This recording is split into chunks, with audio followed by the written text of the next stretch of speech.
After close vote, Germany on tricky path to form governmentGermany is embarking on a potentially lengthy search for its next government after the center-left Social Democrats narrowly beat outgoing Chancellor Angela Merkel's center-right bloc in an election that failed to set a clear direction for Europe's biggest economy under a new leader. Leaders of the parties in the newly elected parliament were meeting Monday to digest a result that saw Merkel's union bloc slump to its worst-ever result in a national election, and appeared to put the keys to power in the hands of two opposition parties. Both Social Democrat Olaf Scholz, who pulled his party out of a years-long slump, and Armin Laschet, the candidate of Merkel's party who saw his party's fortunes decline in a troubled campaign, laid a claim to leading the next government.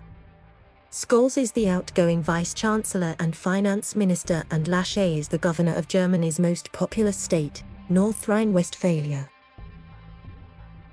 Whichever of them becomes chancellor will do so with his party having won a smaller share of the vote than any of his predecessors.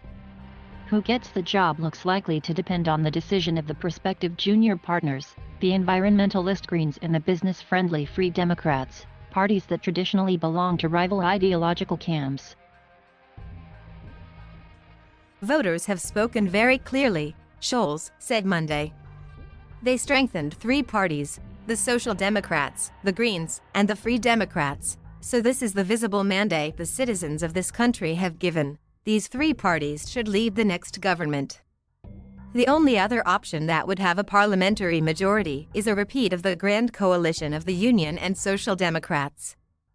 That is the grouping that has run Germany for 12 years of Merkel's 16-year tenure and has often been marred by squabbling. But this time it would be under Scholz's leadership with Merkel's bloc as junior partner. There is little appetite for that, however. Scholz said the union received the message from citizens that they should no longer be in government, but go into opposition.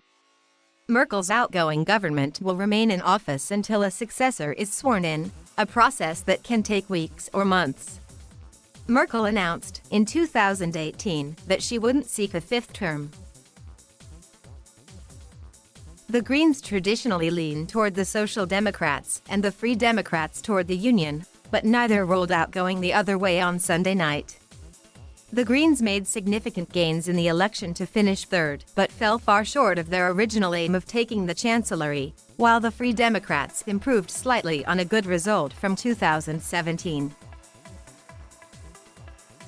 Julia Rioschenbach, a political analyst at the University of Bonn, told ARD Television that a Laschet-led government isn't excluded in principle, though the Social Democrats will push the argument that the result shows Germans want them to lead the new administration.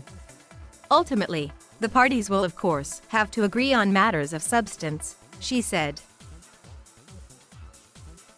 Final official results gave the Social Democrats 25.7% of the vote and the Union 24.1%. 4 years ago, they won 20.5% and 32.9% respectively. The Union, made up of Laschet's Christian Democratic Union and its Bavarian sister, the Christian Social Union, had never previously polled below 31% in a national parliamentary election.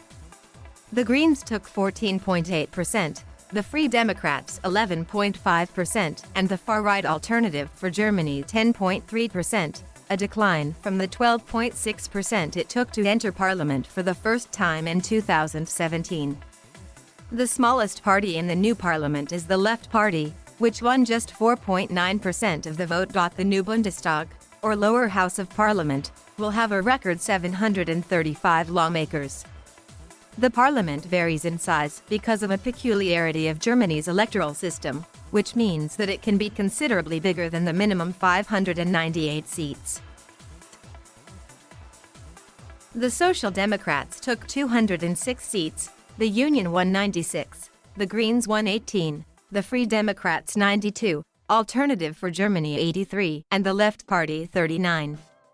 One seat went to the Danish minority party SSW, which will be represented for the first time in decades.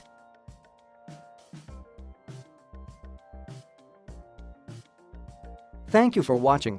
Please subscribe.